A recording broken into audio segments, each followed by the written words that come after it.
चलिए, magnetic dipole हम लोग समझ गए। मैग्नेटिक डायपोल क्या है?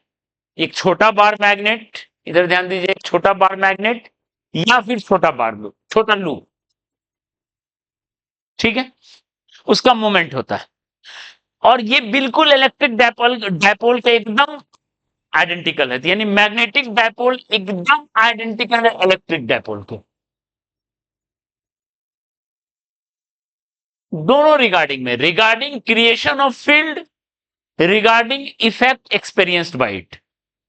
मतलब एक डायपोल पे बाहर का भी फील्ड लगता है, एक्सपीरियंस होता है, उसमें भी दोनों आइडेंटिकल है, और फील्ड क्रिएट करने में भी आइडेंटिकल है, ठीक है। तो दोनों पार्ट को हम लोग देख रहे हैं। जहां पे P है, देखो P है इलेक्ट्रिक डायपोल मोमेंट, तो उसको एक्सचेंज हो जाएगा M से। 1/4πε0 किससे एक्सचेंज होगा बताओ?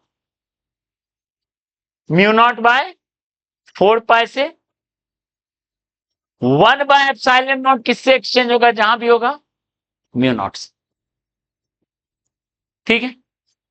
और हर चीज रिजेंबल करेगा। तो अब देखो, अगर हम यहां ध्यान दो, ये हम एक डायपोल लिखें, ठीक है, ये डायपोल है। अब ये डायपोल या तो P भी हो सकता है या M हो सकता है, कुछ भी, P M कुछ भी हो सकता है। इसको हम K लिख दिए, K हम अगर सिंबल लिखे K, ये लिखें, या इसको भी K लिख दिए, ठीक है। तो बताओ, याद करो एक्सियल लाइन पे क्या होता था फील्ड? 2kp/r³। तो यहां जो फील्ड होगा एक्सियल पे हमेशा किधर होता था? डायपोल के अलोंग होता था,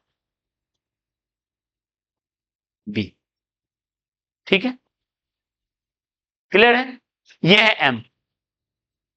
इसको कहेंगे एक्सियल नहीं बोलेंगे, इसको बोलते हैं end on, end on position. Axial नहीं बोलते हैं, क्या बोलते हैं? End on. और इसको बोलते हैं broad on, broad on position, ठीक है, क्लियर है। तो बी का वैल्यू लिखेंगे वहां, देखो बी क्या लिखेंगे, इधर लिख देते हैं ब्रॉड ऑन, ताकि इस पे एक और डायग्राम, इसे लिखा ब्रॉड ऑन, ध्यान दो। तो बी एंड ऑन क्या लिखेंगे? μ0/4π, के की जगह वो लिख दिए, 2p की जगह 2m/r³, ठीक है। अब आते हैं ब्रॉड ऑन। ब्रॉड ऑन में फील्ड का डायरेक्शन जो है उल्टा होता है, डायपोल मोमेंट के उल्टा होता है। जैसे वहां भी डायपोल मोमेंट का उल्टा था, चाहो चाहो तो देख सकते हो। बी ब्रॉड क्या होगा? μ0/4πm/r³। अब m का वैल्यू आप जो लिखना है लिख लो, या तो m×12 लिख लो, या फिर NIS लिख दो, where S is area of smaller, clear है, बिल्कुल सेम। इसको हम लोग रिंग में करके देख लेंगे, ठीक है। किसी थीटा पे, अगर थीटा पे याद हो, m का वैल्यू यहां लिख देते हैं, ताकि जहां पे m = लिख रहे हैं, या तो NIS ध्यान दो, या फिर m×12। S क्या है? एरिया ऑफ लूप, क्लियर है। मोमेंट है ऐसे। किसी थीटा पे अगर याद हो फील्ड का एक्सप्रेशन, उतना लेंदी नहीं, तो उसको ब्रेक कर लेते हैं। एक कंपोनेंट ऐसा था, एक कंपोनेंट ऐसा था, एक B1 और एक B2। B1 का वैल्यू लिखते थे μ0/4π 2m cos θ/r³। ये r डिस्टेंस था, ये भी r था। और B2 का वैल्यू लिखते थे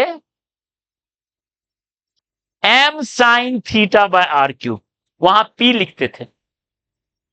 चाहो तो डायपोल रिवाइज कर लेना, ठीक है, एकदम सेम है।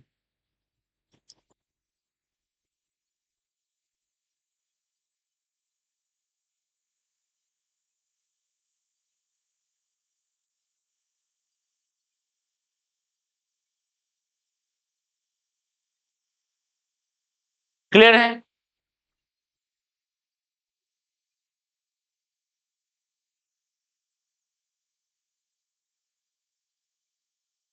ये है कहानी।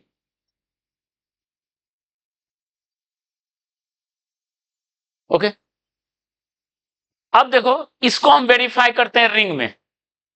बताओ, रिंग अगर था ऐसा, रिंग था ऐसा, ध्यान दो,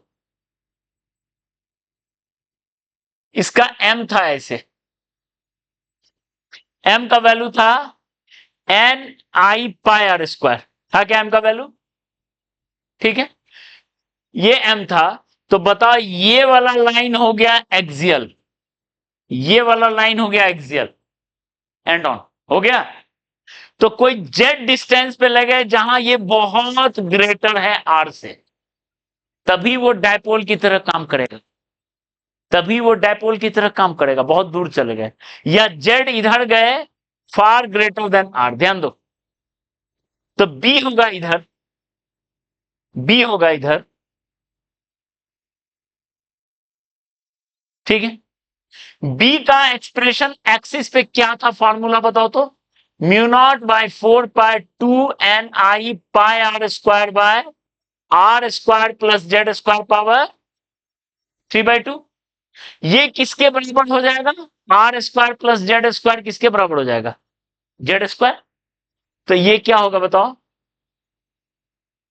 2m, ये value m by z cube, देखो तो आ गया। Mu naught by 4 pi 2 m by r cube था, तो 2m बाय जेड क्यूब, ठीक है, वही रिजल्ट बन गया उधर।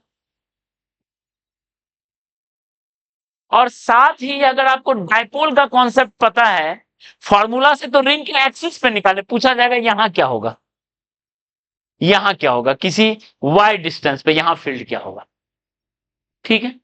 तो डायपोल मोमेंट है m, तो उसका उल्टा हो जाएगा b। कितना होगा, क्या है फॉर्मूला देखो तो? Mu naught by 4 pi m n i pi r square by y, किसी y डिस्टेंस पे चाहिए हमें, एक एक्सियल है और एक इक्वेटोरियल। समझ में आया? और आप किसी थीटा पे भी आराम से लिख सकते हो, यहां पे B1 एक कंपोनेंट और B2 एक कंपोनेंट, तो B1 B2 दोनों लिखा जाएगा।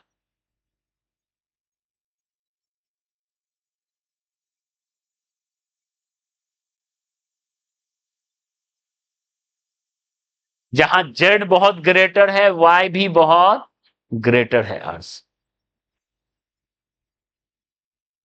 तो ये हो गया बाहर इसका खुद का फील्ड, ये हो गया इसका खुद का फील्ड, ठीक है।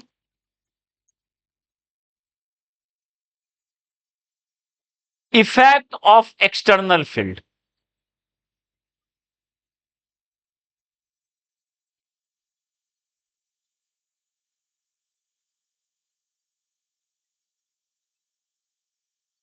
अब एक्सटर्नल फील्ड का क्या इफेक्ट है उसको देख लेते, ठीक है। क्या क्या था वहां बताओ? टॉर्क का क्या फॉर्मूला था? तो यहां क्या होगा? m क्रॉस b, एकदम same, okay. Tries to align m along b, जैसे p को b की ओर e की ओर अलाइन करता था, m को b की ओर अलाइन करेगा, ठीक है। ये है b, ये है m, तो ऐसा टॉर्क लगेगा। ये है m, ऐसा टॉर्क लगेगा, वापस उसको b की तरफ लाने वाला। ठीक है। पोटेंशियल एनर्जी वहां होता था माइनस पी डॉट ई, यहां क्या होगा,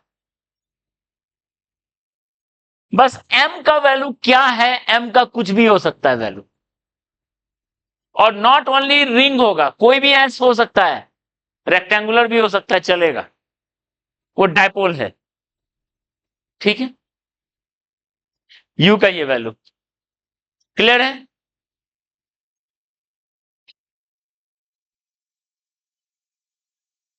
दोनों एक तरफ होता था बी और ई, एम, तो क्या होता था, potential energy minus m b, minimum potential energy. इसको क्या बोलते थे, स्टेबल इक्विलिब्रियम बोलते थे। मैग्नेटिज्म में भी एक बार पढ़ाए हुए हैं लूप में, फिर से बता रहे हैं। ठीक है, और अगर उल्टा होता था, प्लस एम बी हो जाता था मैक्स, इसको क्या बोलते थे, अनस्टेबल इक्विलिब्रियम।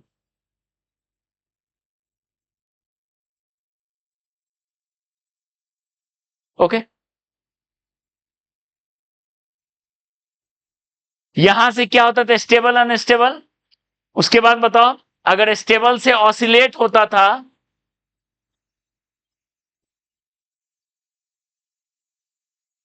तो पीरियड ऑफ ऑसिलेशन क्या होता था, time period of oscillation 2 pi, period of oscillation, period of small oscillation. इस चैप्टर में भी बता चुके हैं, डायपोल में तो किए ही थे, 2 pi root over I by m b. I moment of inertia, I is moment of inertia of magnetic dipole. Same question बनता था वहां, आई बाय पी होता था, आई बाय एम बी होता था। ठीक है,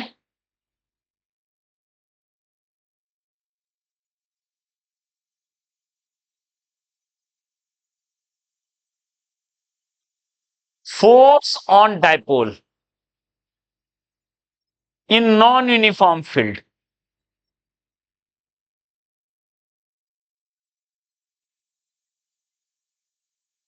कोई डायपोल है, अगर उसको नॉन यूनिफॉर्म, यूनिफॉर्म में जीरो होगा, अगर यूनिफॉर्म फील्ड में रख दिया जाए तो फोर्स जीरो, लूप को भी यूनिफॉर्म फील्ड में रखे थे तो फोर्स जीरो होता, लेकिन नॉन यूनिफॉर्म में हो सकता है, वहां था P into d by d l, तो यहां क्या होगा, M into d b by, तो सारा प्रॉपर्टी। ठीक है, तो ये था मैग्नेटिक डायपोल और इलेक्ट्रिक डायपोल का रिजेम्बलेंस।